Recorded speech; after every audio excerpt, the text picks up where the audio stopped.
Unang Samuel 16 na kabanata, piniling maging hari si David. Nang panahong iyon, sinabi ng Panginoon kay Samuel, "Hanggang kailan ka magdadalamhati para kay Saul? Inayawan ko na siya bilang hari ng Israel.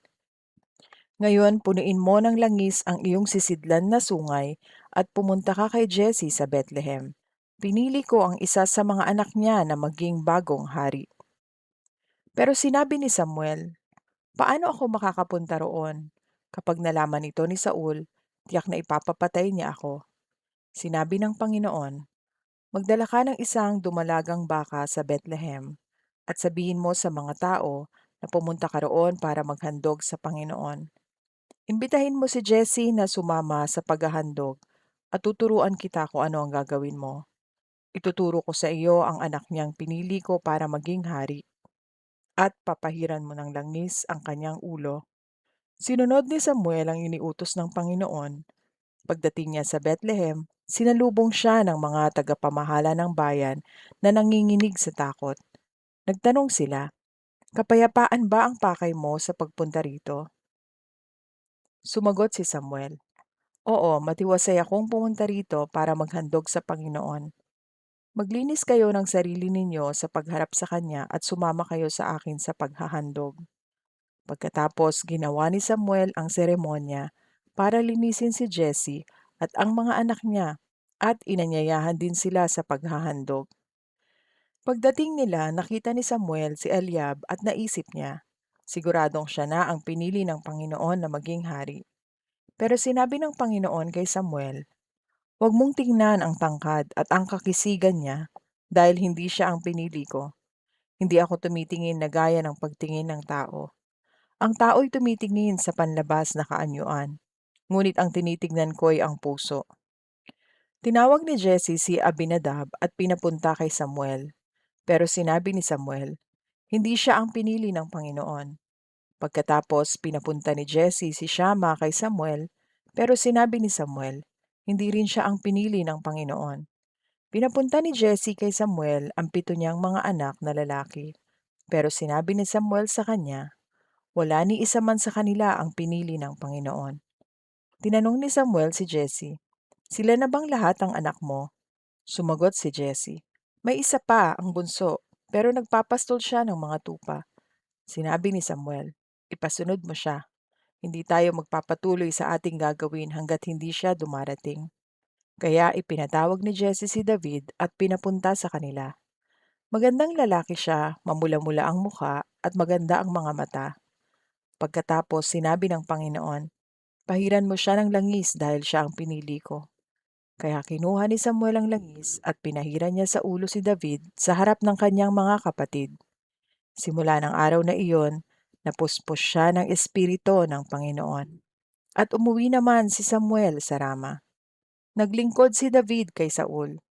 Umalis kay Saul ang espiritu ng Panginoon at pinahirapan siya ng masamang espiritu na ipinadala ng Panginoon. Sinabi ng mga utusan ni Saul sa kanya, "Malinaw po na pinahihirapan kayo ng masamang espiritu na ipinadala ng Diyos. Kaya kung papayag po kayo, hahanap kami ng marunong tumugtog ng alpa. At tuwing pahihirapan kayo ng masamang espiritu na ipinadala, tutugtugan po niya kayo ng alpa at bubuti na ang pakiramdam ninyo." Sinabi ni Saul sa kanyang mga utusan, "Sige, humanap kayo ng taong marunong tumugtog ng alpa at dalhin niyo siya sa akin." Sumagot ang isa sa kanyang mga utusan, "Nakita ko po na ang isa sa mga anak ni Jesse na taga Bethlehem ay magaling tumugtog ng alpa. Bukod pa roon, matapang po siya at mahusay makipaglaban. Magandang lalaki, mahusay magsalita at sumasa kanya ang Panginoon." Nagsugo si Saul ng mga mensahero kay Jesse para papuntahin sa kanya ang anak ni Jesse na si David na pastol ng mga tupa. Kaya pinapunta ni Jesse si David kay Saul na may dalang mga regalo. Isang asno na may kargang tinapay, isang balat na sisidlan ng puno ng katas ng ubas, at isang batang kambing. Naglingkod si David kay Saul at nagustuhan siya ni Saul, kaya ginawa niyang tagapagdala ng armas si David. Pagkatapos nagpadala ng mensahe si Saul kay Jesse na nagsasabi, Hayaan mong manatili rito si David para maglingkod sa akin dahil natutuwa ako sa kanya. Sa tuwing dumarating kay Saul ang masamang espiritu na ipinapadala ng Diyos, tinutugtog ni David ang kanyang alpa. Pagkatapos umaalis kay Saul ang masamang espiritu at bumubuti ang kanyang pakiramdam. Unang Samuel, 17 kabanata, si David at si Goliath. Tinipon ng mga Filisteo ang mga sundalo nila sa Soko na sakop ng Huda para makipagdigma. Nagkampo sila sa Ephes Damim sa gitna ng Soko at Azeka. Tinipon din ni Saul ang mga Israelita at nagkampo sila malapit sa lambak ng Ela. Naghanda sila sa pakikipagdigma laban sa mga Filisteo. Ang mga Filisteo ay nasa isang burol at ang mga Israelita naman ay nasa kabilang burol, nasa gitna nila ang lambak. Ngayon may isang mahusay at matapak na mandirigmang tagagat na ang pangalan ay Goliath. Lumabas siya sa kampo ng mga Filisteo at lumapit sa kampo ng mga Israelita. May 9 na talampakan ang kanyang taas. Tanso ang helmet niya at tanso rin ang kanyang panangga sa dibdib na tumitimbang ng 60 kilo. Tanso rin ang nakabalot sa kanyang binti at hita at may tansong sibat na nakasukbit sa kanyang balikat. Ang hawakan naman ng kanyang sibat ay mabigat at makapal. Ang dulo nito'y tumitimbang ng 7 kilo. Nasa unahan naman niya ang tagapagdala ng kanyang kalasag. Huminto si Goliath at sumigaw sa mga Israelita, "Kailangan niyo pa ba ng buong hukbo para makipaglaban? Ako ang Filisteo at kayo ang mga utusan ni Saul. Pumili na lang kayo ng isang taong kakatawan sa inyo na lalaban sa akin. Kung mapapatay niya ako, magpapaalipin kami sa inyo. Pero kung mapapatay ko siya, magpapaalipin kayo at maglilingkod sa amin. Ngayon hinahamon ko kayo. Papuntahin ninyo rito ang makikipaglaban sa akin." Nang marinig ito ni Saul at ng mga Israelita, natakot sila ng husto. Ngayon, may anak si Jesse na nagngangalang David. Si Jesse ay taga Bethlehem na mula sa lahi ni Ephraim sa lupain ng Huda. Matanda na si Jesse ng mga panahong iyon. May 8 siyang anak na lalaki. Ang 3 nakatatanda ay sumama kay Saul sa digmaan. Ang panganay na si Eliab, ang sumunod ay si Abinadab, at si Shama naman ang pangatlo. Si David ang bunso sa magkakapatid. Habang kasama ni Saul sa digmaan ng 3, si David ay nagpapabalik-balik sa paglilingkod kay Saul at sa pagpapastol ng mga tupa ng kanyang ama sa Bethlehem. Sa loob ng 40 araw, paulit-ulit na hinahamon ni Goliath ang mga Israelita, araw at gabi. Isang araw, sinabi ni Jesse kay David, "Anak, dalhin mo agad itong kalahating sako ng binusang trigo at 10 pirasong tinapay sa mga kapatid mo na nasa kampo. Dalhin mo rin itong 10 pirasong keso sa pinuno ng hukbo. Kumustahin mo rin ang kalagayan ng mga kapatid mo roon. At sa pagbalik mo rito, magdala ka ng katunayan na mabuti ang kalagayan nila." Naroon sila ngayon sa lambak ng Ela at nakikipaglaban sa mga Filisteo kasama ni Saul at ng iba pang mga Israelita. Kaya kinabukasan, madaling araw pa lang, ay bumangon na si David at inihanda ang mga pagkaing dadalhin niya. Iniwan niya ang mga tupa sa isang pastol at siya'y umalis ayon sa iniutos ni Jesse. Nang dumating siya sa kampo ng mga Israelita, palabas na ang mga sundalong nagsisigawan para makipaglaban. Maya-maya magkaharap na ang mga Israelita at mga Filisteo na handa ng maglaban. Iniwan ni David ang mga dala-dala niya sa tagapag-asikaso ng mga kailangan ng hukbo at tumakbo siya sa lugar ng labanan at kinamusta ang mga kapatid niya. Habang kinakausap niya sila, lumabas si Goliath, ang mahusay na mandirigma na tagagat, at pumunta sa unahan ng mga Filisteo at hinamon na naman niya ang mga Israelita. Narinig ito ni David. Nang makita ng mga Israelita si Goliath, nagtakbuhan sila sa sobrang takot. Nag-usap-usap sila. "Nakita ba ninyo ang lalaking iyon na sumusugod para hamunin ang Israel? Bibigyan ng hari ng malaking gantimpala ang sino mang makakapatay sa kanya.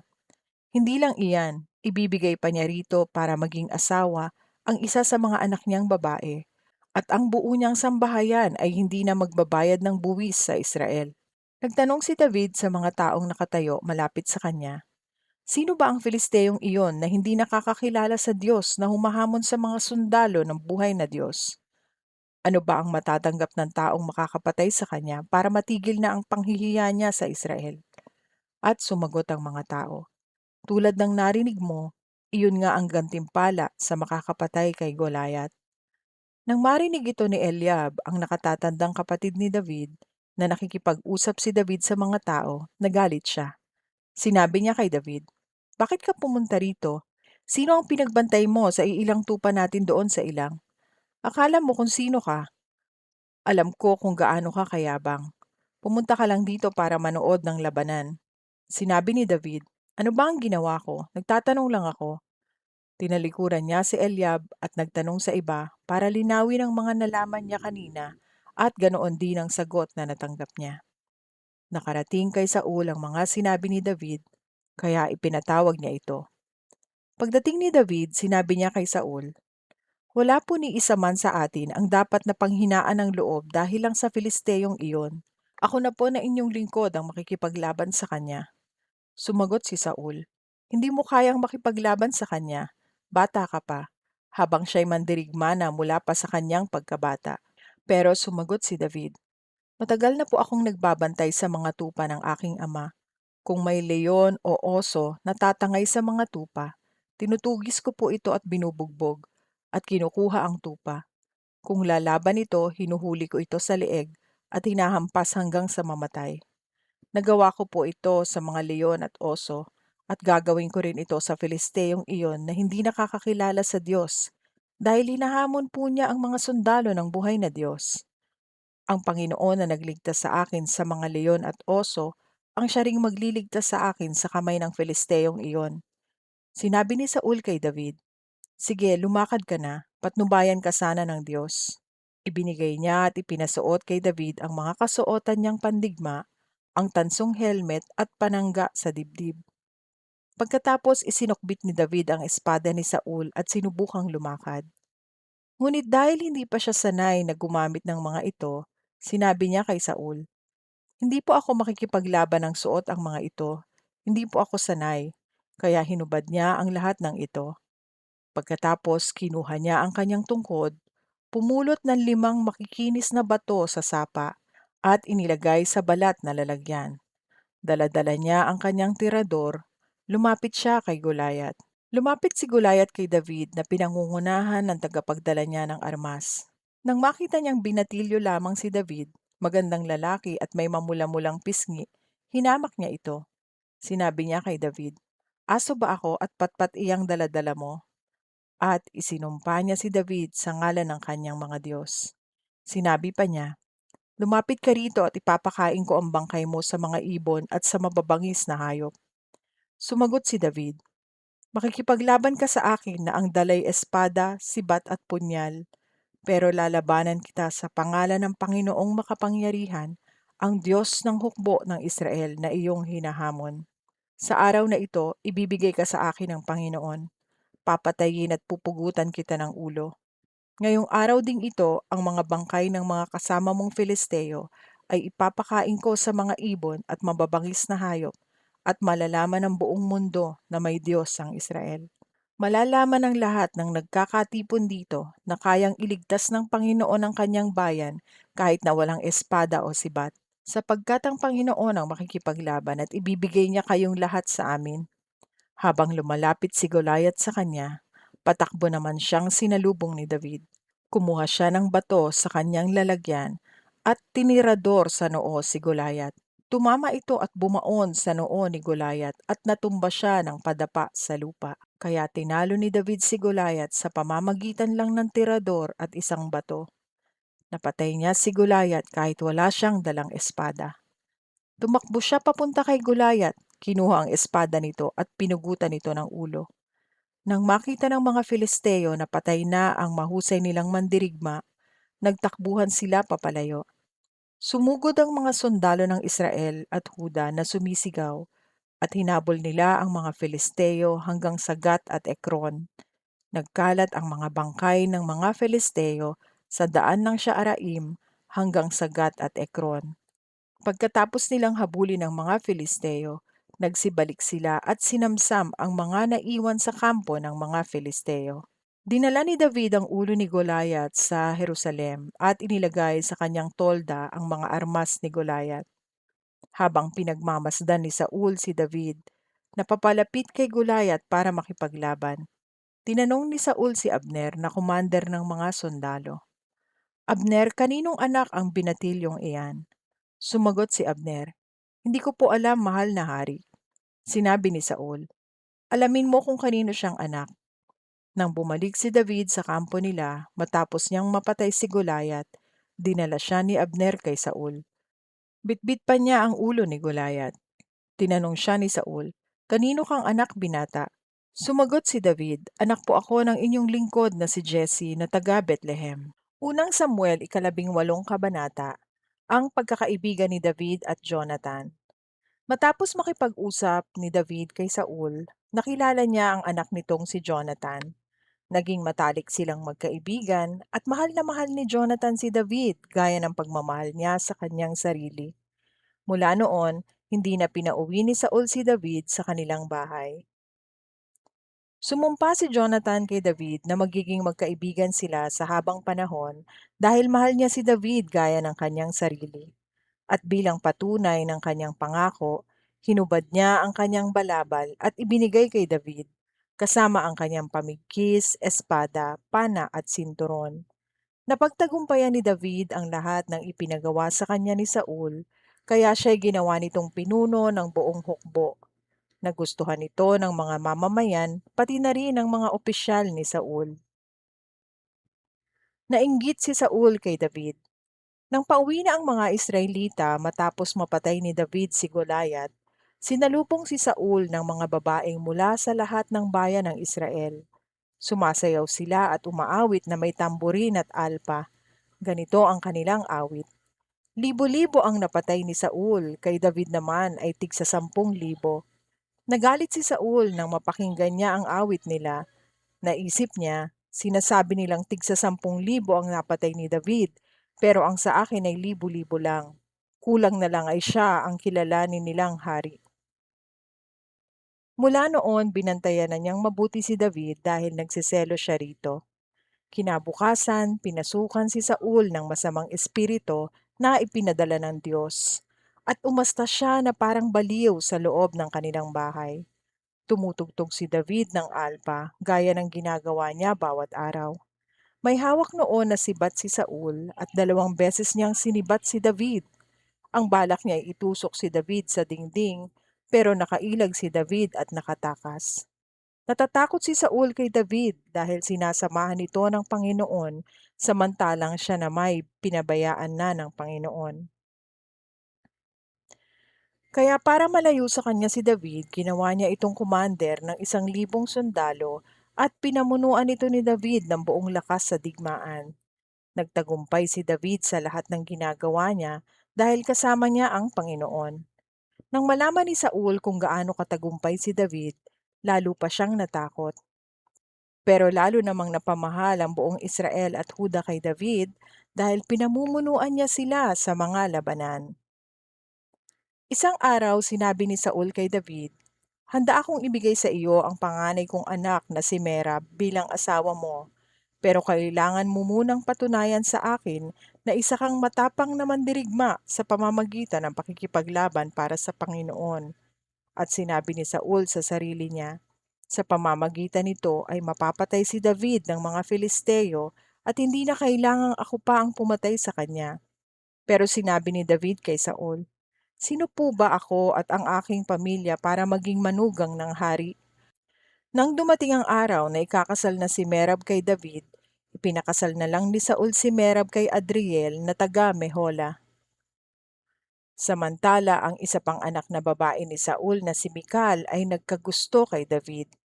Nang malaman ito ni Saul, natuwa siya.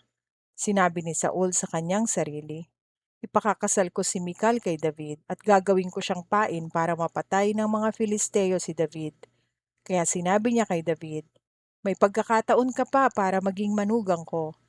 Kinasabwat din ni Saul ang kanyang mga lingkod na makipag-usap ng lihim kay David at sabihin sa kanya, Talagang gusto ka ng hari, pati na rin ang kanyang mga lingkod, kaya pumayag ka ng maging manugang niya.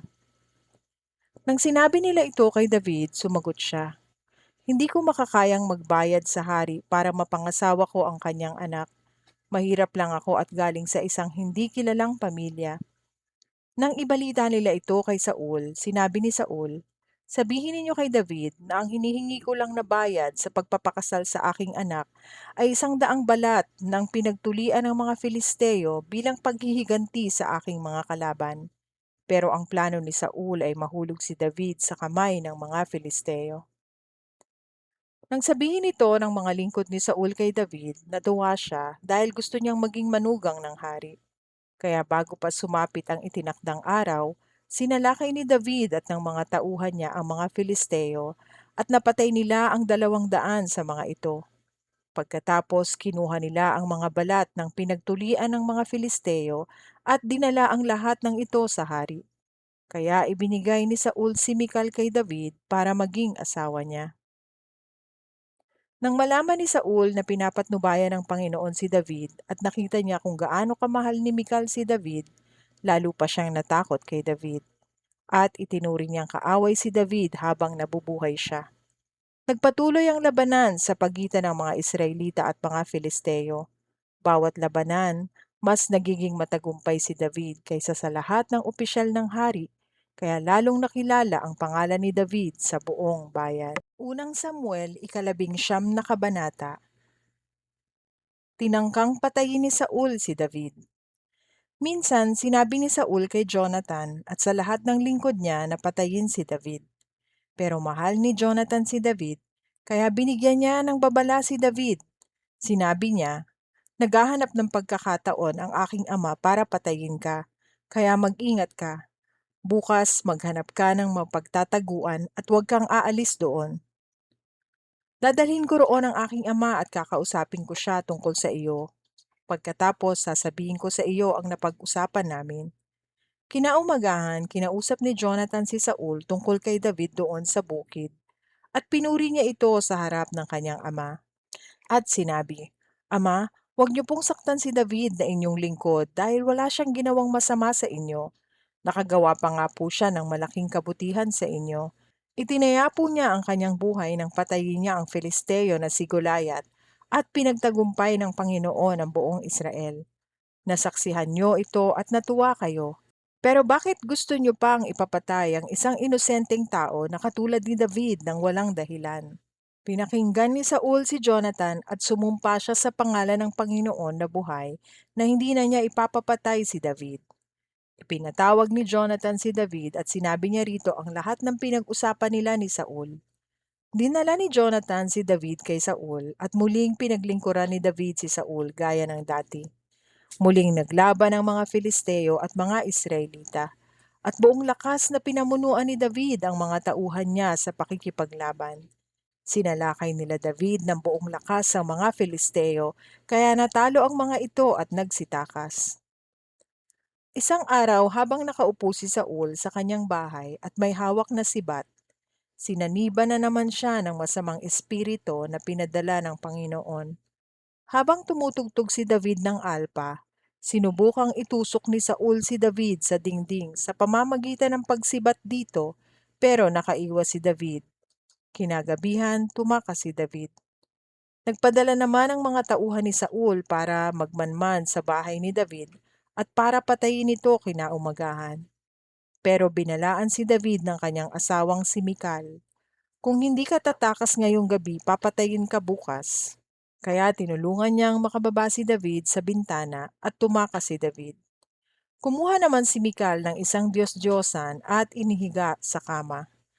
Kinumutan niya ito at binalot ng balahibo ng kambing ang ulo nito. Nang dumating ang mga taong ipinadala ni Saul para hulihin si David, sinabi sa kanila ni Mikal na may sakit ito at hindi kayang bumangon sa higaan.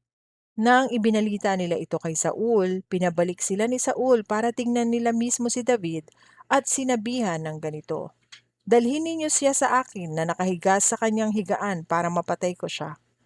Pero nang pumasok sila sa bahay ni David, nakita nila na ang nakahiga ay isang Diyos-Diyosa na may balahibo ng kambing sa ulo. Sinabi ni Saul kay Mikal, "Bakit mo ako niloko at pinatakas ang aking kaaway?" Sumagot si Mikal, "Sinabi niya sa akin na papatayin niya ako kapag hindi ko siya tinulungang makatakas." Nang makatakas si David, pumunta siya kay Samuel sa Rama at sinabi niya ang lahat ng ginawa ni Saul sa kanya. Pagkatapos nito, pumunta sila ni Samuel sa Nayot at doon nanirahan. Nabalitaan ni Saul na si David ay nasa Nayot sa Rama, kaya nagpadala siya ng mga tauhan para hulihin si David. Pagdating nila roon, nakita nila ang mga propetang nagpapahayag ng mensahe ng Diyos at pinangungunahan ni Samuel. Pagkatapos napuspos ng Espiritu ng Diyos ang mga tauhan ni Saul at nagpahayag din sila ng mensahe ng Diyos. Nang marinig ni Saul ang nangyari, muli siyang nagpadala ng mga tauhan para hulihin si David. Pero pagdating nila doon, ganoon din ang nangyari. Nagpahayag din ang mga ito ng mensahe ng Diyos. Muling nagpadala si Saul ng mga tauhan sa ikatlong pagkakataon, pero ganoon din ang nangyari sa mga ito. Sa bandang huli, si Saul na mismo ang pumunta sa Rama. Pagdating niya sa malaking balon ng Seko, nagtanong-tanong siya kung nasaan sina Samuel at David. Sinabi sa kanya na nasa Nayot sila. Kaya pumunta si Saul sa Nayot. Pero habang nasa daan, pinuspos rin siya ng Espiritu ng Diyos at nagpahayag din siya ng mensahe ng Diyos hanggang sa makarating siya sa Nayot. Nang naroon na siya, hinubad niya ang kanyang damit at nagpahayag ng mensahe ng Diyos sa harapan ni Samuel. Nahiga siya ng nakahubad buong araw at gabi. Ito ang dahilan kung bakit nagtatanong ang mga tao, naging propeta na rin ba si Saul? Unang Samuel, ika-20 kabanata, si David at si Jonathan. Tumakas si David mula sa Nayot sa Rama at pumunta kay Jonathan at nagtanong, "Ano ba ang kasalanang nagawa ko sa iyong ama at gusto niya akong patayin?" Sumagot si Jonathan, "Hindi ka mamamatay. Sigurado akong wala siyang pinaplanong ganyan. Maliit man o malaking bagay, ipinapaalam ng ama ko sa akin lahat ng gagawin niya. Kung binabala kanyang patayin, ipinaalam na sana niya ito sa akin, kaya hindi totoo yan." Pero sinabi ni David, alam ng iyong ama ang tungkol sa pagkakaibigan natin, kaya minabuti niya na wag nang ipaalam sa iyo ang plano niyang pagpatay sa akin, dahil baka masaktan ka lang. Pero tinitiyak ko sa iyo at sa harap ng presensya ng Panginoon na buhay na nasa panganib ang buhay ko. Sinabi ni Jonathan, "Kung ano man ang gusto mo, gagawin ko." Kaya sinabi ni David, "Bukas ay pista ng pagsisimula ng buwan at gaya ng nakagawian, dapat akong kumain kasama ng iyong ama. Pero hayaan mo akong makaalis at magtago sa bukid hanggang sa gabi ng ikatlong araw. Kung hahanapin ako ng iyong ama, sabihin mo sa kanya na humingi ako ng pahintulot sa iyo na umuwi sa amin sa Bethlehem para makasama ko ang buong pamilya ko sa paghahandog na ginagawa nila taon-taon. Kapag hindi siya nagalit, ibig sabihin ako'y wala sa panganib. Pero kapag nagalit siya, alam mo nang binabalak niya akong patayin. Kaya kung maaari, tulungan mo ako. Gawin mo sa akin ang kabutihang ito ayon sa napagkasundoan natin sa harap ng presensya ng Panginoon. Pero kung nagkasala man ako, ikaw na ang pumatay sa akin.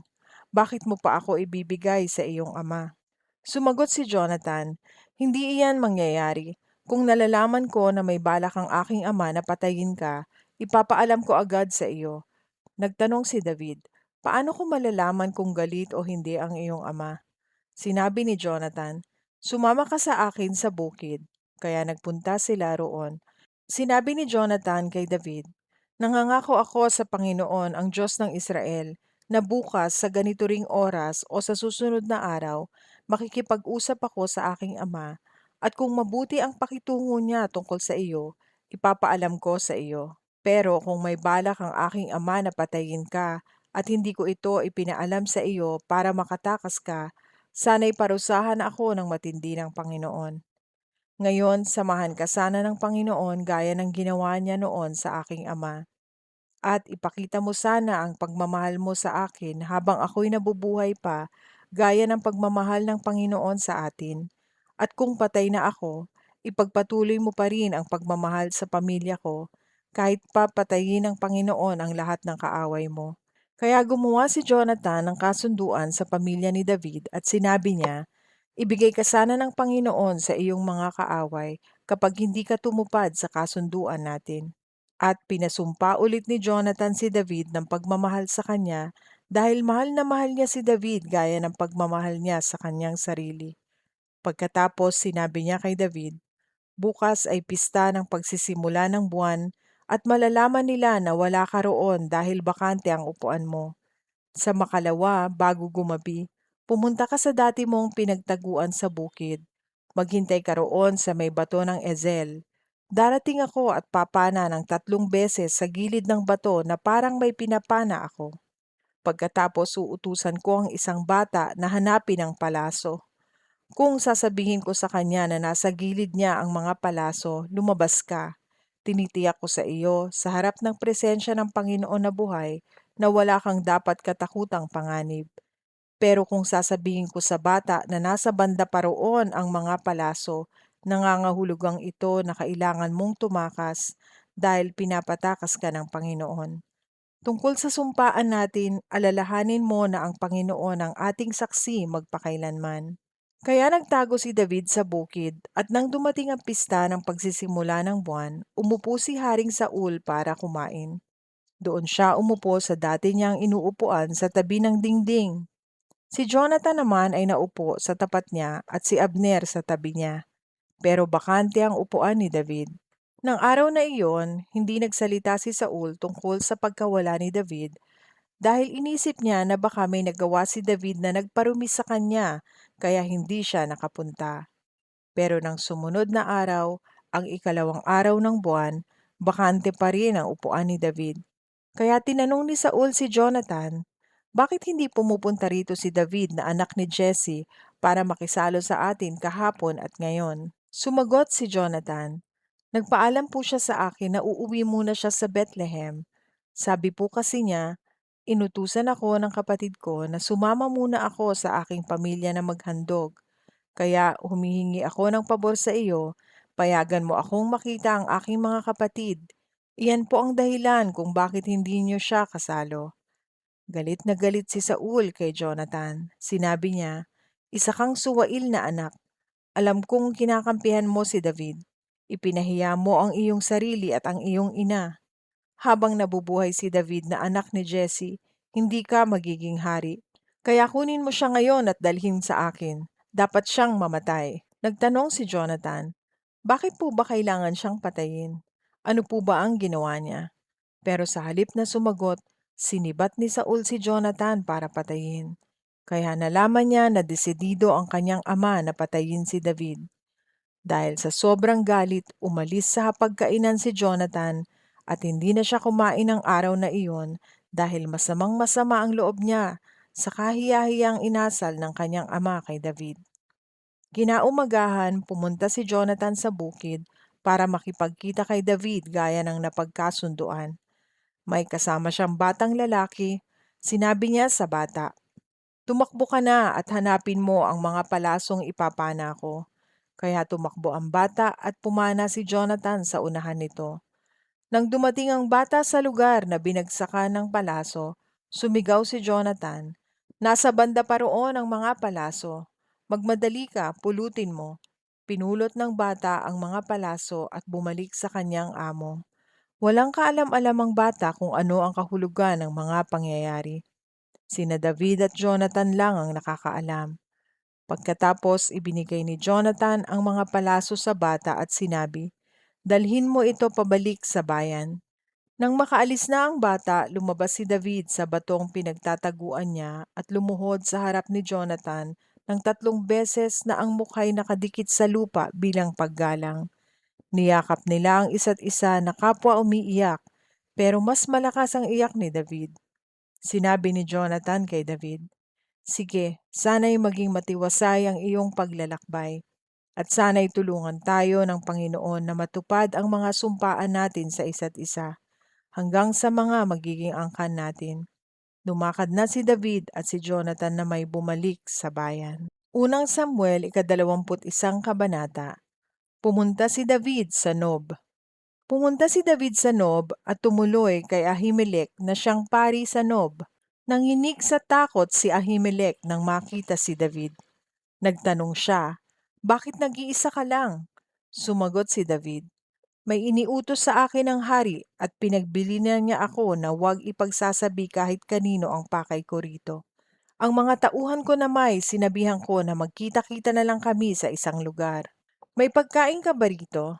Bigyan mo ako ng 5 tinapay o kahit anong mayroon ka." Sumagot ang pari, "Wala na akong ordinaryong tinapay, pero mayroon ako ritong tinapay na inihandog. Maaari ko itong ibigay sa iyo at sa mga tauhan mo kung hindi sila sumiping sa kahit sinong babae nitong mga huling araw." Sumagot si David, "Hindi kami sumisiping sa mga babae kapag may misyon kami. Kahit na ordinaryong misyon lang ang gagawin namin. Kailangang malinis kami. Ano pa kaya ngayon na mahalaga ang misyong ito?" At dahil nga walang ordinaryong tinapay, ibinigay sa kanya ng pari ang tinapay na inihandog sa presensya ng Diyos. Ito'y kinuha mula sa banal na mesa at pinalitan ng bagong tinapay ng araw ding iyon. Nang araw na iyon, naroon ang alipin ni Saul na si Doeg na taga-Edom. Siya ang punong tagapangalaga ng mga hayop ni Saul. Naroon siya dahil may tinutupad siyang panata sa Panginoon. Tinanong ni David si Ahimelech, "Mayroon ka bang espada o sibat dito?" "Hindi ako nakapagdala ng aking espada o kahit anumang armas dahil madalian ang utos ng hari." Sumagot ang pari, "Narito ang espada ng Filisteyong si Goliath na pinatay mo sa lambak ng Ela. Nakabalot ito sa tela at nasa likod ng espesyal na damit ng mga pari. Kunin mo kung gusto mo. Wala nang iba pang espada rito kundi iyon lang." Sinabi ni David, "Ibigay mo yon sa akin, wala nang ibang kapareho iyon." Nang araw na iyon, tumakas si David kay Saul at pumunta kay Haring Akish ng Gat. Sinabi ng mga opisyal ng hari sa kanya, "Hindi ba't ito si David ang naghahari sa lugar nila? Hindi ba't siya ang pinararangalan ng mga kababaihan habang sumasayaw sila at umaawit ng libo-libo ang napatay ni Saul, tigsa 10,000 naman ang kay David?" Inisip ni David ang sinabi nila at natakot siya sa maaaring gawin sa kanya ng Haring Akish ng Gat. Kaya nagkunwari siyang baliw. Pinagkakalmot niya ang mga dingding ng lungsod at pinatulo ang laway niya sa kanyang balbas. Sinabi ni Akish sa kanyang mga opisyal, "Tignan niyo, baliw ang taong ito. Bakit ninyo siya dinala sa akin? Marami na ang baliw na gaya niya rito. Bakit niyo pa dinala sa pamamahay ko ang taong iyan para umasal ng ganyan sa aking harapan?" Unang Samuel 22 kabanata. Si David sa Adulam at Mizpa. Umalis si David sa Gat at tumakas papunta sa kuweba ng Adulam. Nang mabalitaan ito ng mga kapatid at kapamilya ni David, pinuntahan nila ito para samahan siya. Sumama na rin kay David ang mga taong nababahala, lubog sa utang, at hindi kontento sa buhay. Umabot sa 400 ang kanilang bilang at si David ang naging pinuno nila. Mula rito pumunta si David sa Mizpa na sakop ng Moab at sinabi niya sa hari ng Moab, "Nakikiusap ako na payagan ninyo na dito na muna manirahan ang aking mga magulang hanggat hindi ko pa natitiyak kung ano ang kalooban ng Diyos sa akin." Pumayag ang hari kaya iniwan niya ang kanyang mga magulang sa hari ng Moab habang nandoon siya sa matatag na kublihan. Isang araw sinabi ni Propeta Gad kay David, "Umalis ka na rito sa pinagtataguan mo at pumunta ka sa Huda." Umalis nga si David at pumunta sa kagubatan ng Heret, ang pagpatay sa mga pari ng Nob. Nabalitaan ni Saul na nahanap na sina David at ang kanyang mga tauhan. Nakaupo noon si Saul sa ilalim ng puno ng tamarisko doon sa burol ng Gibeya. May hawak siyang sibat at nakapalibot sa kanya ang kanyang mga opisyal. Sinabi ni Saul sa kanila, "Makinig kayo mga taga-Benjamin. Pinangakuan ba kayo ni David na bibigyan kayo ng bukid at ubasan? Pinangakuan ba niya kayong gagawin kayong commander ng mga sundalo? Iyan ba ang dahilan kung bakit nakipagsabwatan kayo sa kanya laban sa akin? Wala ni isa man sa inyo ang nagsabi sa akin na gumawa ng kasunduan kay David ang anak kong si Jonathan. Hindi man lang kayo nag-alala para sa akin. Dahil hindi ninyo sinabi sa akin na inudyukan ng aking anak ang lingkod kong si David na patayin ako, gaya ng plano niya ngayon." Isa sa mga nakatayo kasama ng mga opisyal ni Saul ay si Doeg na taga-Edom. Sinabi niya kay Saul, "Noong naroon po ako sa Nob, nakita ko si David na pumunta kay Ahimelek na anak ni Ahitub. Tinanong ni Ahimelek sa Panginoon kung ano ang dapat gawin ni David, at binigyan pa po niya ito ng makakain, at ibinigay din po ang espada ng Filisteyong si Goliath." Ipinatawag ni Saul ang paring si Ahimelek na anak ni Ahitub at ang buo niyang pamilya na mga pari sa Nob. Pagdating nila ay sinabi ni Saul, "Makinig ka sa akin, anak ni Ahitub." "Nakikinig po ako, mahal na hari," sagot ni Ahimelek. Sinabi ni Saul sa kanya, "Bakit ka nakipagsabwatan kay David laban sa akin? Bakit binigyan mo pa siya ng pagkain at espada? Bakit nagtanong ka pa sa Diyos para sa kanya? Hindi mo ba alam na nagre-rebelde siya sa akin at binabalak niya akong patayin?" Sumagot si Ahimelek, "Hindi po ba't si David ay manugang ninyo at pinakamatapat ninyong lingkod? Bukod pa roon, siya po ang kapitan ng mga gwardya ninyo at iginagalang siya ng inyong sambahayan. Opo, nagtanong ako sa Diyos para sa kanya, pero matagal ko na itong ginagawa sa kanya noon pa. Nakikiusap po ako, huwag ninyo akong akusahan, pati na ang sambahayan ko, sa bagay na ito, dahil wala akong nalalaman sa mga plano niya laban sa inyo." Pero sinabi ng hari, "Siguradong mamamatay ka, Ahimelek, kasama ang buo mong pamilya." Inutusan ni Saul ang mga gwardya sa kanyang tabi, "Patayin ninyo ang mga paring ito ng Panginoon dahil nakipagsabwatan sila kay David. Alam nilang tumakas si David mula sa akin, pero hindi nila sinabi sa akin." Pero hindi ginalaw ng mga opisyal ng hari ang mga pari ng Panginoon. Kaya si Doeg na lang ang inutusan ng hari na pumatay sa mga pari, at pinatay naman sila ni Doeg. Nang araw na iyon, 85 pari ang pinatay ni Doeg. Ipinapatay din ni Saul ang lahat ng nakatira sa Nob, ang bayan ng mga pari, ang mga lalaki, babae, kabataan, sanggol, baka, asno at mga tupa. Pero nakatakas si Abiatar na anak ni Ahimelek at sumama kay David. Sinabi niya kay David na ipinapatay ni Saul ang mga pari ng Panginoon. Sinabi ni David kay Abiatar, "Nang makita ko noon si Doeg nang pumunta ako kay Ahimelek, alam ko nang magsusumbong siya kay Saul. Kaya pananagutan ko ang pagkamatay ng buong sambahayan mo. Sumama ka na lang sa akin dahil iisa lang ang gustong pumatay sa iyo at sa akin. Huwag kang matakot, hindi ka mapapahamak kapag kasama mo ako." Unang Samuel, ika-23 kabanata. Iniligtas ni David ang bayan ng Kiela. Isang araw, ibinalita kay David na sinasalakay ng mga Filisteo ang Kiela at sinasamsam ang mga trigo sa gikan. Nagtanong si David sa Panginoon, "Sasalakayin ko po ba ang mga Filisteo?" Sumagot ang Panginoon, "Sige, salakayin mo sila at iligtas mo ang Kiela." Pero sinabi ng mga tauhan ni David, "Dito pa nga lang po sa Huda ay natatakot na kami. Lalo pa kaya kung pupunta kami sa Kiela para makipaglaban sa mga Filisteo." Muling nagtanong si David sa Panginoon at sinabi ng Panginoon, "Pumunta ka sa Kiela dahil pagtatagumpayin ko kayo laban sa Filisteo." Kaya pumunta si David at ang mga tauhan niya sa Kiela para makipaglaban sa mga Filisteo. Maraming Filisteo ang napatay nila. Kinuha nila ang mga hayop nito at nailigtas nila ang mga taga-Kiela. Nang tumakas si Abiatar at pumunta kay David sa Kiela, dinala niya ang espesyal na damit ng mga pari. Tinugis ni Saul si David. May nagsabi kay Saul na si David ay pumunta sa Kiela. Kaya sinabi ni Saul, "Ibinigay na siya ng Diyos sa akin para na niyang ibinilanggo ang kanyang sarili sa pagpasok sa bayan na napapalibutan ng pader." Tinipon ni Saul ang lahat ng tauhan niya para pumunta sa Kiela at lusubin si David at ang mga tauhan niya. Nang malaman ni David ang plano ni Saul, sinabihan niya ang paring si Abiatar na kunin ang espesyal na damit ng mga pari. Nanalangin si David, "O Panginoon, Diyos ng Israel, nabalitaan po ng inyong lingkod na nagpaplano si Saul na pumunta rito sa Kiela para wasakin ang bayang ito dahil sa akin. Pupunta po ba talaga rito si Saul gaya ng narinig ko? Ibibigay po ba ako ng mga mamamayan ng Kiela kay Saul? O Panginoong Diyos ng Israel, sagutin po ninyo ang inyong lingkod. Sumagot ang Panginoon, oo, pupunta siya rito.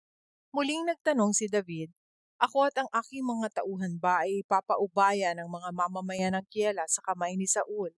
Sumagot ang Panginoon, oo, ipapaubaya nila kayo. Kaya umalis si David sa Kiela kasama ang kanyang 600 na tauhan at nagpalipat-lipat sila ng lugar. Nang mabalitaan ni Saul na tumakas na si David mula sa Kiela, hindi na siya pumunta roon.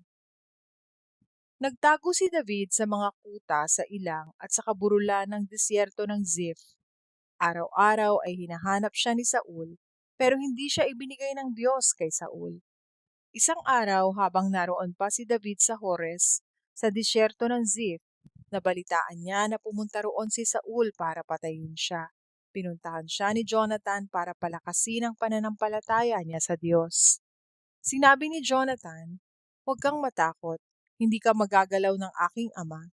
Nalalaman ng aking ama na magiging hari ka ng Israel, at magiging pangalawa lang ako sa iyo." Gumawa silang dalawa ng kasunduan sa presensya ng Panginoon, at pagkatapos umuwi na si Jonathan, pero nagpaiwan si David sa Hores.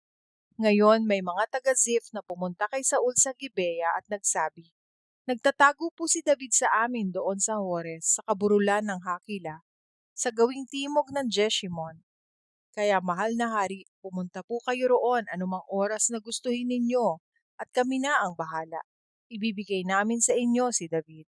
Sumagot si Saul, "Pagpalain sana kayo ng Panginoon sa pag-aalala ninyo sa akin.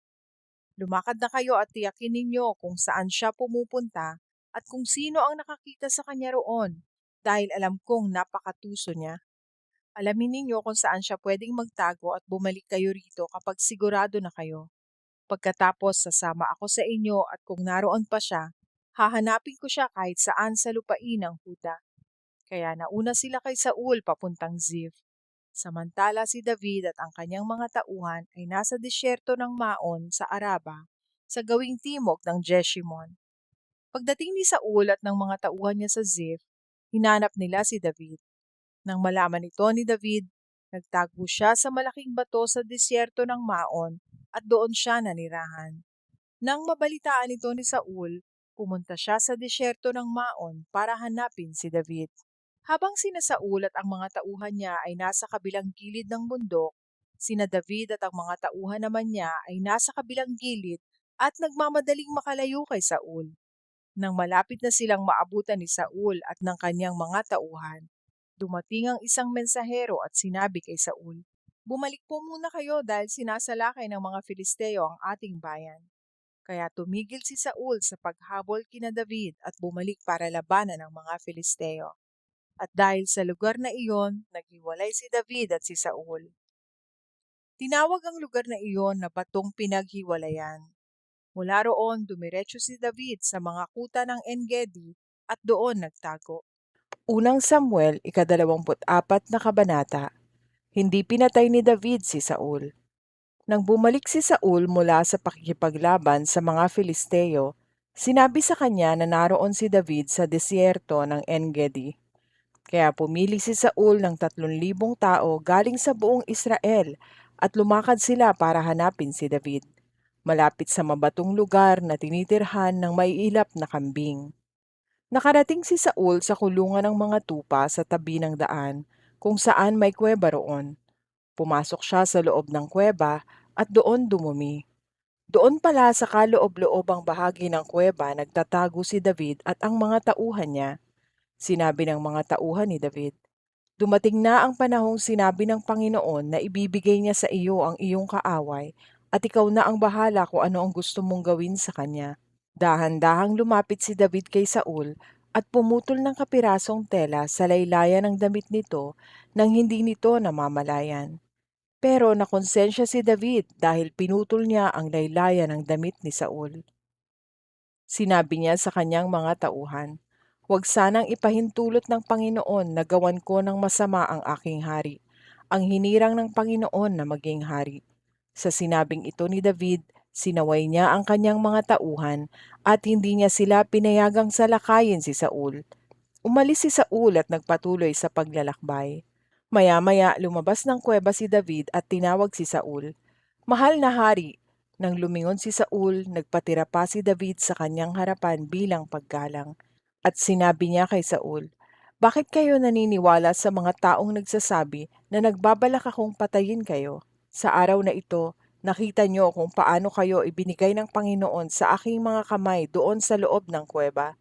Sinabi sa akin ng iba kong mga tauhan na patayin kayo, pero hindi ko ginawa. Sinabi ko sa kanila na hindi ko sasaktan ang aking hari dahil pinili siya ng Panginoon na maging hari. Ama ko, tingnan ninyo ang kapirasong tela na hawak ko. Galing ito sa laylayan ng damit ninyo. Pinutol ko ito pero hindi ko kayo pinatay. Nagpapatunay ito na wala akong masamang plano o pagrerebelde laban sa inyo. Wala akong kasalanan sa inyo, pero tinutugis niyo ako para patayin. Ang Panginoon sana ang humatol sa ating dalawa at parusahan kayo ng Panginoon sa mga ginagawa niyo sa akin. Pero wala akong gagawing masama sa inyo. Sabi nga ng kasabihan, ang masamang tao lang ang gumagawa ng masama, kaya hindi ko kayo gagawa ng masama. Sino po ba ako at hinahabol ako ng hari ng Israel? Katulad lang ako ng isang patay na aso o isang pulgas. Ang Panginoon sana ang humatol at magdesisyon kung sino po ang may kasalanan sa ating dalawa. Sana'y mapansin niya at matugunan ang usaping ito at mailigtas ako mula sa iyong mga kamay." Matapos magsalita ni David, sinabi ni Saul, "Ikaw ba yan, David, anak ko?" At humagulgol si Saul. Sinabi pa niya, "Mas matuwid ka kaysa sa akin. Masama ang trato ko sa iyo pero mabuti ang iginanti mo sa akin. Sa araw na ito, ipinakita mo ang iyong kabutihan. Ibinigay ako ng Panginoon sa mga kamay mo para patayin pero hindi mo ito ginawa. Ang iba'y hindi pinababayaang makatakas ang kanilang kaaway kapag nakita na nila ito. Gantimpalaan ka sana ng Panginoon sa kabutihang ipinakita mo sa akin ngayon. Tinatanggap ko na ngayon, ikaw na ang magiging hari at ang kaharian ng Israel ay magiging matatag sa ilalim ng iyong pamumuno. Ngayon, mangako ka sa akin sa pangalan ng Panginoon na hindi mo papatayin ang aking angkan para hindi mawala ang pangalan ng pamilya ko." Kaya sumumpa si David kay Saul. Pagkatapos, umuwi si Saul, pero si David at ang mga tauhan niya ay bumalik sa pinagtataguan nila. Unang Samuel, ika-25 kabanata. Sina David, Nabal at Abigail. Lumipas ang panahon at namatay si Samuel. Nagtipon ang buong Israel at ipinagluksa ang pagkamatay niya. Inilibing siya sa kanyang tirahan sa Rama. Pagkatapos nito, lumipat si David sa disyerto ng Maon. Doon sa Maon may isang tao na napakayaman at may lupain sa Carmel. Mayroon siyang 1,000 kambing at 3,000 tupa na kanyang pinapagupitan sa Carmel. Ang pangalan ng taong ito ay Nabal at mula siya sa angkan ni Caleb. Ang asawa naman niya ay si Abigail. Matalino at maganda si Abigail, pero si Nabal ay masungit at magaspang ang pag-uugali. Habang nasa ilang si David, nabalitaan niya na pinapagupitan na ni Nabal ang kanyang mga tupa. Kaya nagpadala siya ng 10 tao sa Carmel na dala ang mensaheng ito para kay Nabal.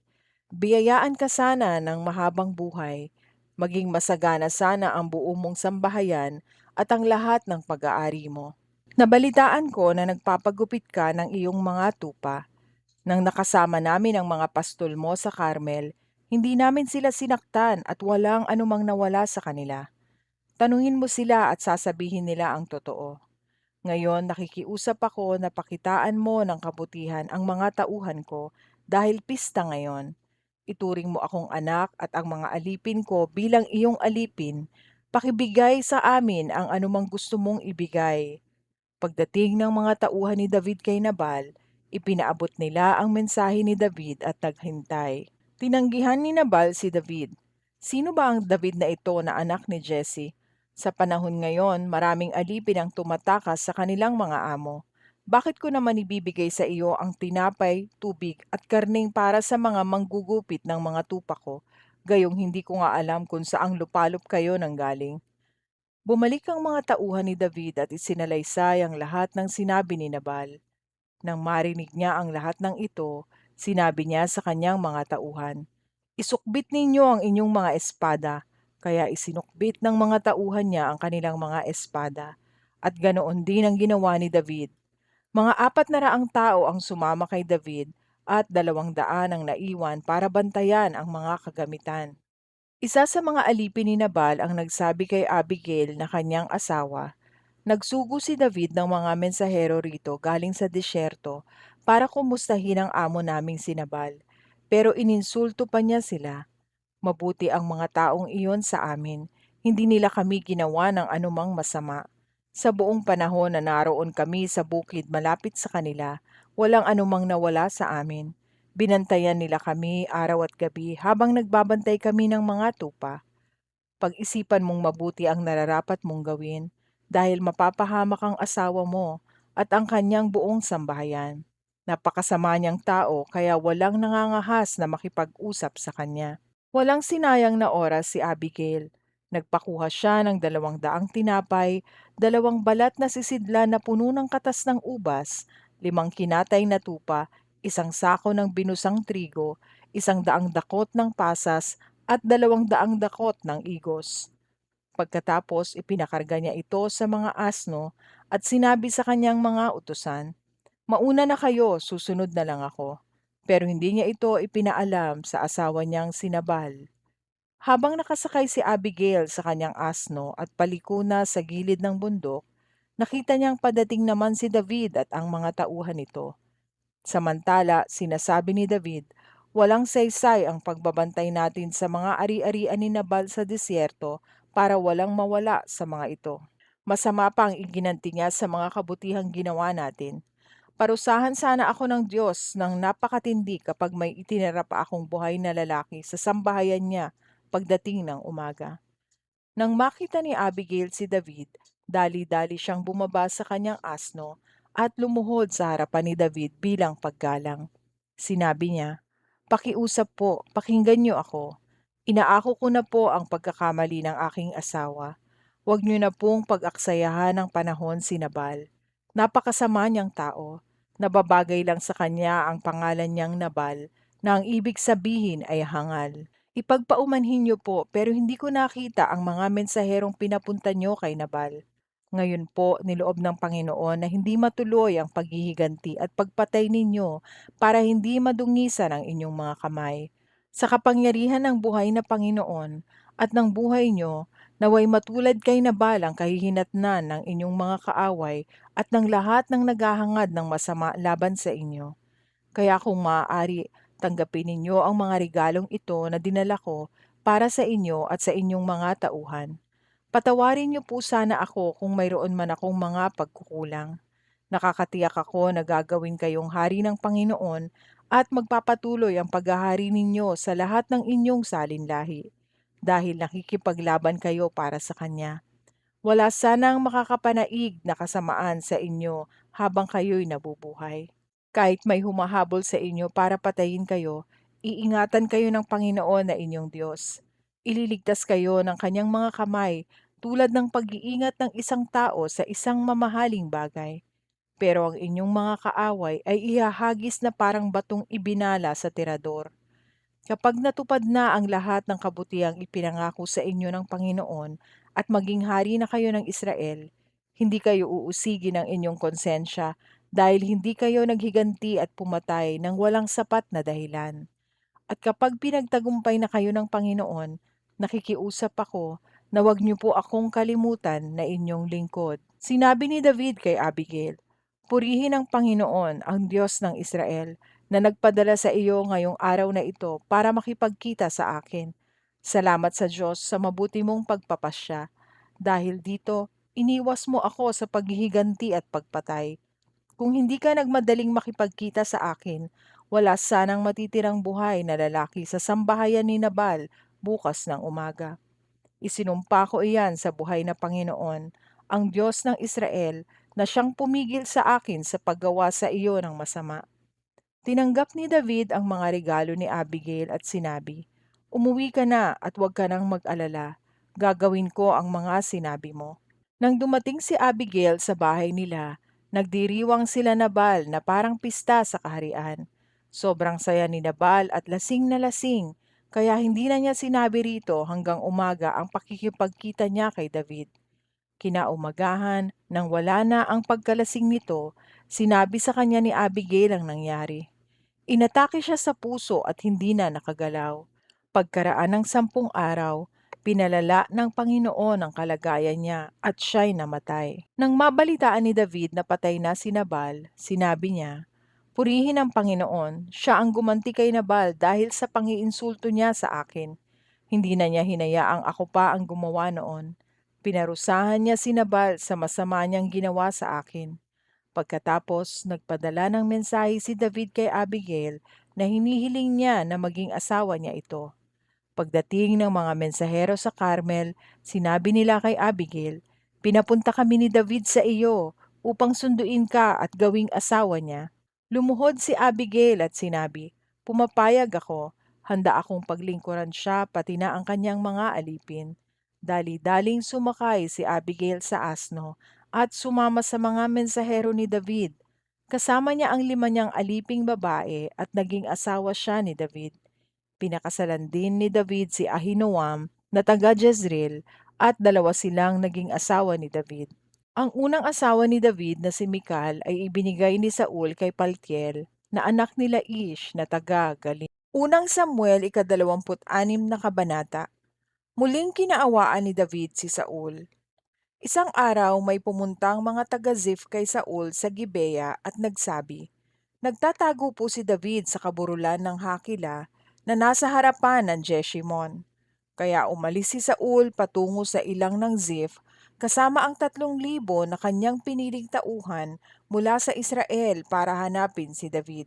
Nagkampo sila sa tabi ng daan sa kaburulan ng Hakila na nasa harap ng Jeshimon. Si David ay nagtatago sa disyerto.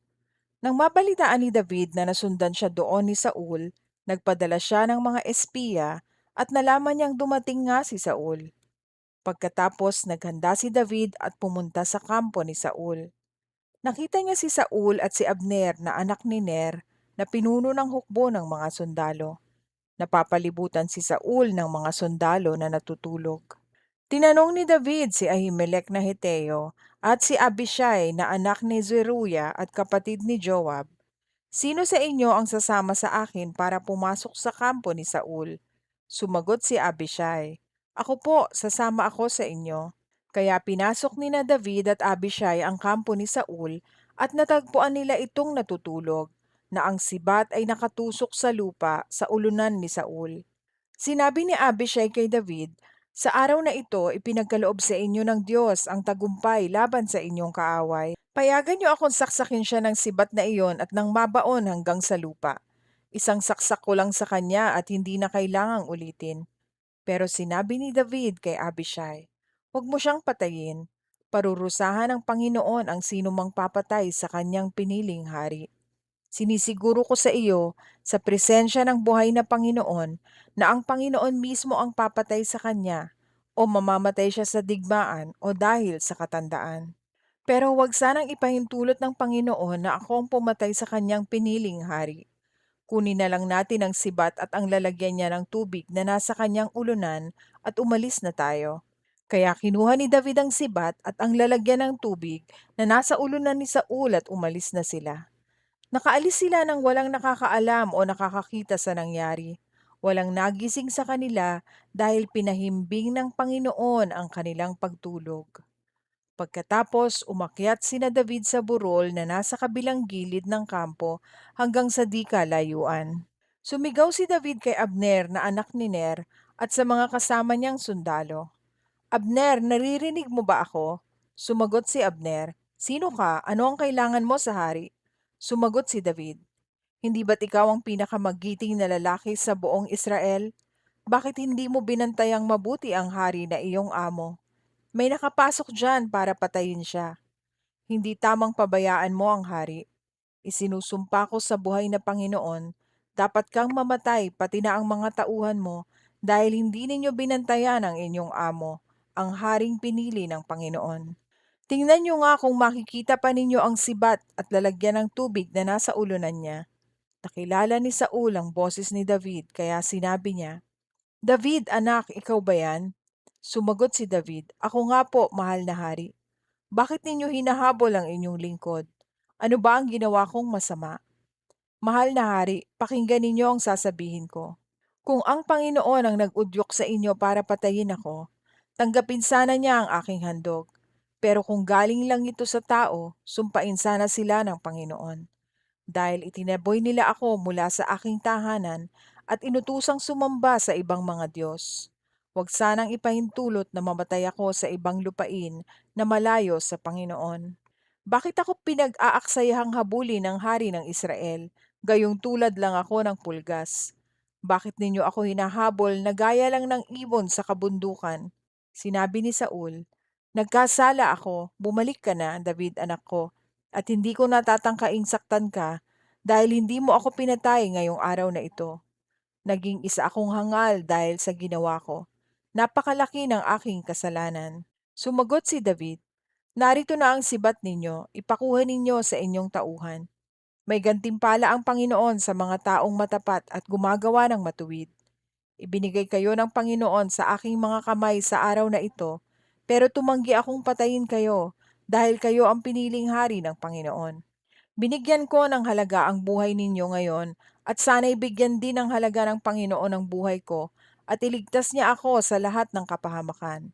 Sinabi ni Saul kay David, Pagpalain ka anak ko, marami pang dakilang bagay ang gagawin mo at siguradong magtatagumpay ka. Pagkatapos, umalis si David at umuwi naman si Saul. Unang Samuel 27 kabanata. Si David kasama ng mga Filisteo. Nasabi ni David sa kanyang sarili, Darating ang panahon na papatayin ako ni Saul. Mabuti pang tumakas ako papunta sa lupain ng mga Filisteo para tumigil na siya sa paghahanap sa akin sa Israel at makaligtas ako sa kanya. Kaya pumunta si David at ang 600 niyang tauhan kay Haring Akish ng Gat na anak ni Maok. Doon sila tumira sa Gat sa pangangalaga ni Akish kasama ang kani-kanilang pamilya. Dinala ni David ang dalawa niyang asawa na si Ahinoam na taga Jezreel at si Abigail na taga Carmel na biyuda ni Nabal. Nang mabalitaan ni Saul na tumakas si David at pumunta sa Gat, hindi na niya ito hinanap. Isang araw, sinabi ni David kay Akish, Kung naging mabuti po ako sa inyong paningin, maari po bang sa isang bayan sa ibang lalawigan kami tumira? Hindi po kasi kami nararapat tumira rito sa lungsod na tinitirhan ninyo bilang hari. Kaya ng araw na iyon, ibinigay sa kanya ni Akish ang lugar ng Ziklag, kaya hanggang ngayon sakop ito ng mga hari ng Huda. Tumira si David sa teritoryo ng mga Filisteo sa loob ng 1 taon at 4 na buwan. Nang panahong iyon, sinalakay ni David at ng mga tauhan niya ang mga Geshureo, Gizrita at mga Amalekita. Mula pa noong una, ang mga taong ito'y nakatira na sa lugar na malapit sa Shur, papuntang Ehipto. Kapag sumasalakay sila David, pinapatay nila ang lahat ng lalaki at babae at kinukuha ang mga tupa, baka, asno, kamelyo at pati na rin ang mga damit. Pagkatapos, bumabalik sila kay Akish. Kapag itinatanong ni Akish kung saan sila sumalakay ng araw na iyon, sinasabi nilang sinalakay nila ang Negev sa Huda o sa bahagi ng Negev na tinitirhan ng mga Jeramielita o sa bahagi ng Negev na tinitirhan ng mga Kineo. Pinapatay ni na David ang lahat ng lalaki at babae para walang makarating sa Gat at sabihin kung ano talaga ang ginawa nila. Ito ang madalas nilang ginagawa habang naroon siya sa teritoryo ng mga Filisteo. Pinagkakatiwalaan ni Akish si David kaya nasabi niya sa kanyang sarili, Natitiyak kong kinamumuhian na si David ng mga kapwa niya Israelita, kaya habang buhay na siyang maglilingkod sa akin. Unang Samuel 28 kabanata. Si Saul at ang mangkukulam sa Endor. Nang mga panahong iyon, tinipon ng mga Filisteo ang mga sundalo nila at naghanda sa pakikipaglaban sa mga Israelita. Sinabi ni Akish kay David, Kailangang sumama ka at ang mga tauhan mo sa amin para makipaglaban. Sinabi ni David, Magaling! Makikita ninyo ngayon kung ano ang magagawa ko na inyong lingkod. Sumagot si Akish, mabuti, gagawin kitang personal na tagapagbantay ko habang buhay. Patay na noon si Samuel. Nang mamatay siya, nalungkot at nagluksa ang buong Israel sa kanya at inilibing siya sa kanyang bayan sa Rama. At pinaalis na ni Saul ang mga espiritista sa Israel. Nagkampo ang mga Filisteo sa Shunem at si Saul naman at ang buong hukbo ng Israel ay sa Gilboa. Nang makita ni Saul ang mga sundalo ng mga Filisteo, pinagharian siya ng matinding takot. Nagtanong siya sa Panginoon kung ano ang nararapat niyang gawin, pero hindi siya sinagot ng Panginoon kahit sa pamamagitan ng panaginip o sa mga propeta o kahit sa anumang paraan. Pagkatapos sinabi ni Saul sa kanyang alipin, ihanap mo ako ng babaeng espiritista na maaari kong pagtanungan. Sumagot ang kanyang alipin, mayroon po sa Endor. Kaya nagpanggap si Saul sa pamamagitan ng pagsusuot ng ordinaryong damit sa halip na ang magara niyang damit. Kinagabihan, pinuntahan niya ang babae kasama ang dalawa niyang tauhan. Pagdating nila, sinabi ni Saul sa babae, gusto kong makipag-usap sa kaluluwa ng isang tao. Sinabi ng babae sa kanya, ano? Gusto mo bang mamatay ako? Alam mo naman siguro kung ano ang ginawa ni Saul. Pinaalis niya sa Israel ang lahat ng espiritista at ang mga manghuhula. Huwag mo nang ilagay sa panganib ang buhay ko. Sumumpa si Saul sa kanya sa pangalan ng buhay na Panginoon na hindi siya mapaparusahan sa gagawin niya. Nang bandang huli sinabi ng babae, sino ang kaluluwang gusto mong kausapin? Sinabi ni Saul, tawagin mo si Samuel.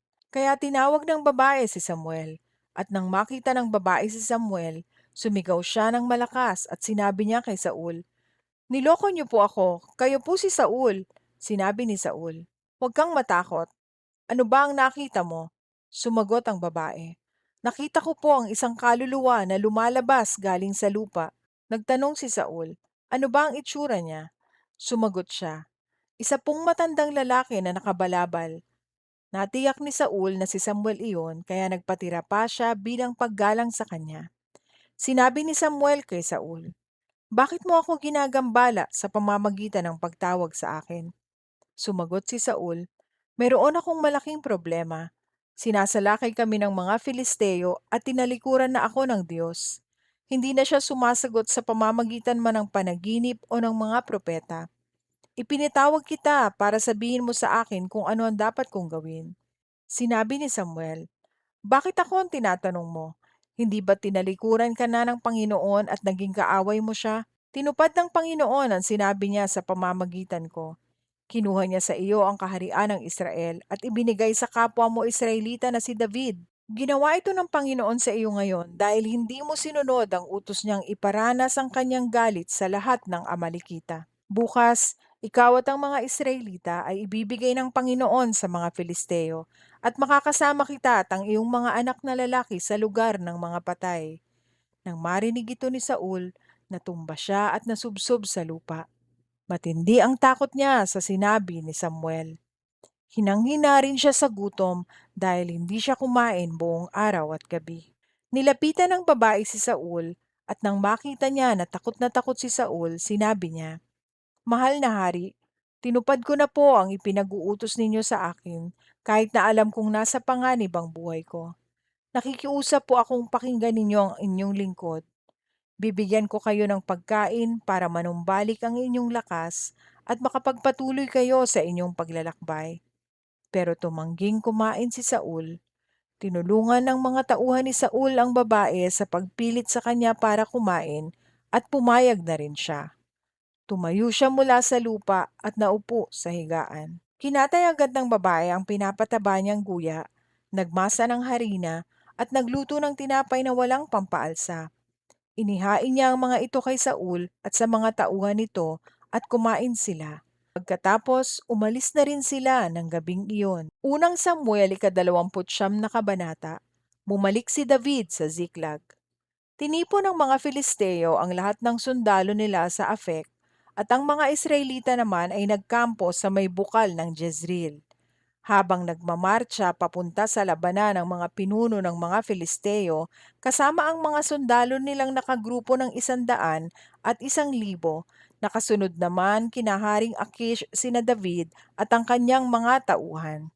Pero nagtanong ang mga pinuno ng mga Filisteo kay Akish, "Ano ang ginagawa ng mga Hebreyong iyan dito?" Sumagot si Akish, "Ang taong iyan ay si David na opisyal ni Saul na hari ng Israel. Mahigit 1 taon ko na siyang kasama, at magmula noong tumakas siya kay Saul hanggang ngayon, wala akong nakitang masama na ginawa niya." Pero nagalit sa kanya ang mga pinuno ng mga Filisteo. Sinabi nila, "Pabalikin mo sila sa bayang ibinigay mo sa kanila. Hindi siya dapat sumama sa atin sa pakikipaglaban. Baka kapag nakikipaglaban na tayo, tayo ang patayin niya para mawala ang galit ng kanyang amo sa kanya." Hindi ba't siya ang pinarangalan ng mga babae sa Israel habang sumasayaw sila at umaawit ng libo-libo ang napatay ni Saul, tigsa 10,000 naman ang kay David. Kaya tinawag ni Akish si David at sinabihan, "Nagsasabi ako ng totoo sa presensya ng Panginoon na buhay na mapagkakatiwalaan ka.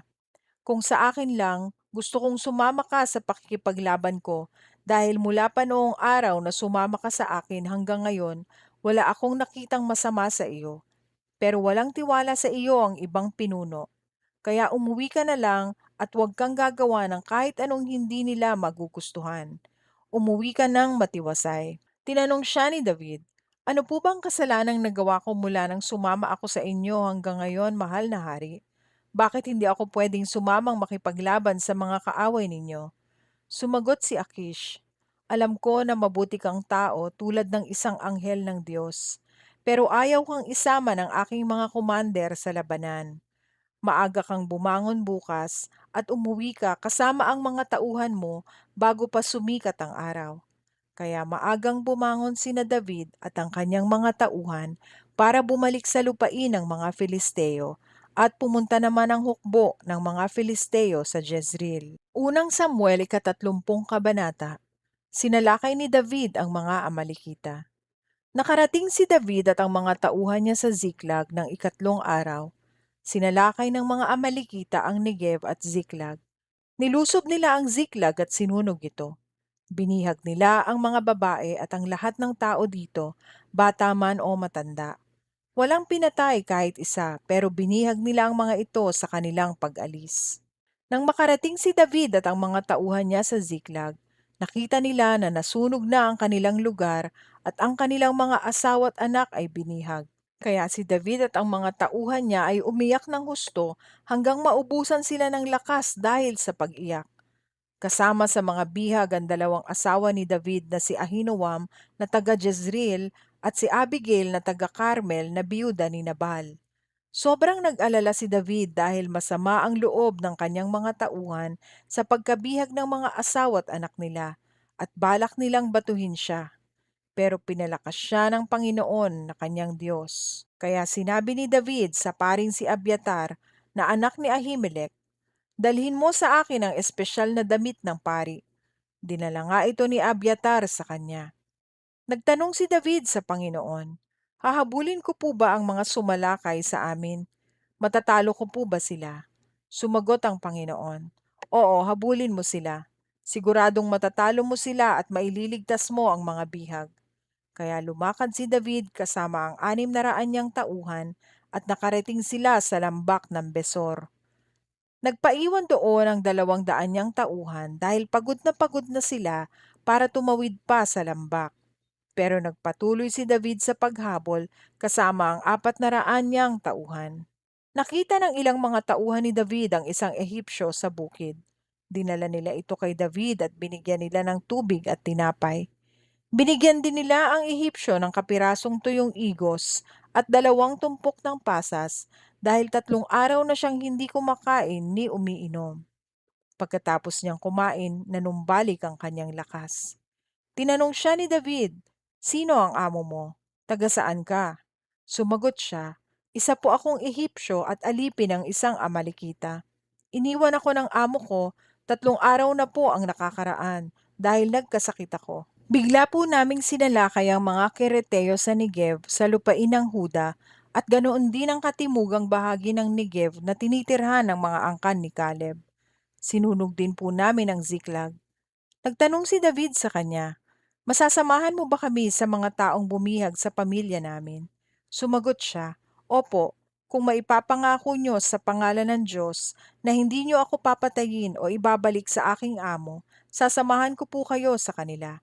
Kaya sinamahan ng Ehipsyo sina David sa mga Amalekita.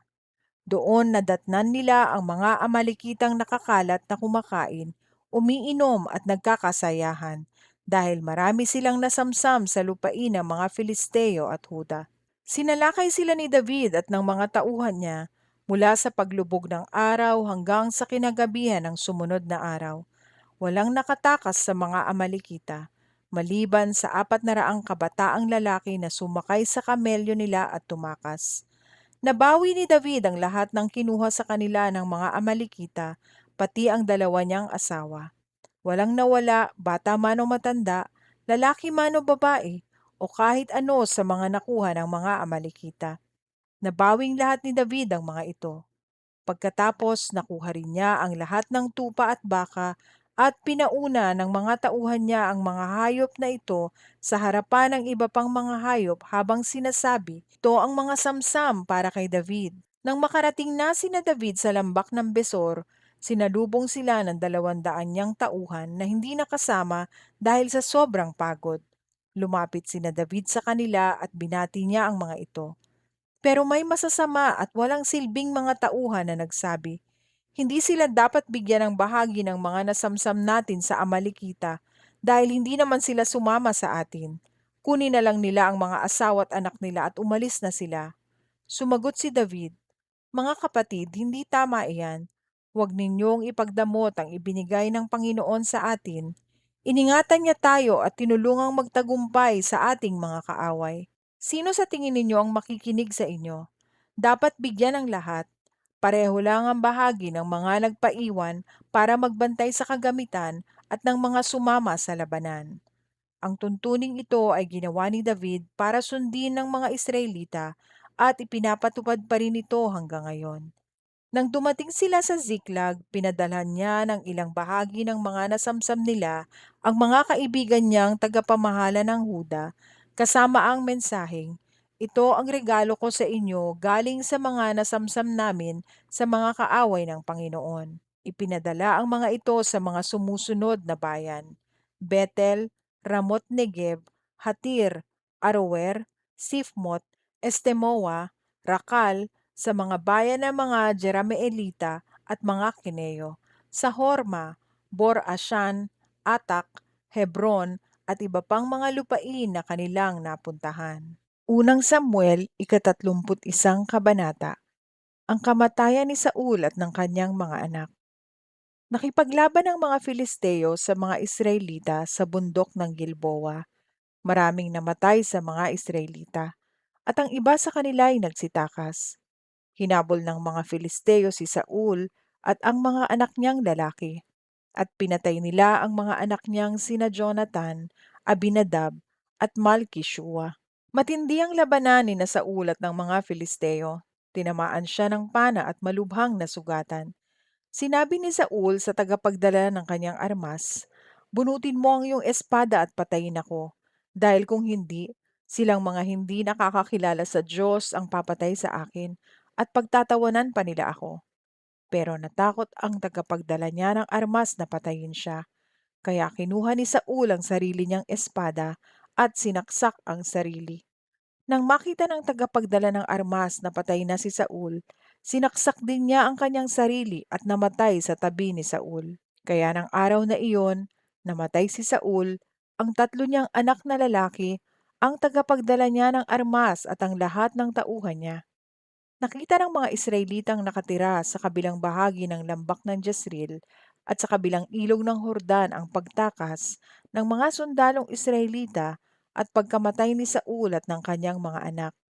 Kaya iniwan nila ang kani-kanilang bayan at nagsitakas. Dahil doon, pinasok at tinirhan ng mga Filisteo ang mga bayang ito. Kinabukasan nang pumunta ang mga Filisteo sa bundok ng Gilboa para kunin ang mahalagang bagay sa mga namatay na sundalo, Nakita nila ang bangkay ni Saul at ng kanyang tatlong anak. Pinugutan nila ng ulo si Saul at kinuha ang kanyang armas. Pagkatapos nito, nagsugo sila ng mga mensahero sa buong lupain ng Filisteo para ibalita sa templo ng kanilang Diyos-Diyosan at mga kababayan ang kamatayan ni Saul. Inilagay nila ang armas ni Saul sa templo ng Diyosa nilang si Ashtoreth at isinabit ang bangkay nito sa pader ng lungsod ng Bethshan.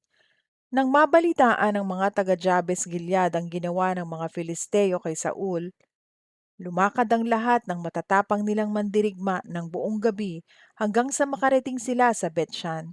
Kinuha nila ang bangkay ni Saul at ng kanyang mga anak mula sa pader ng Bethshan at dinala sa Jabes at sinunog ang mga ito roon. Pagkatapos, kinuha nila ang mga buto, inilibing sa ilalim ng punong tamarisko sa Jabes, at nag-ayuno sila sa loob ng 7 araw.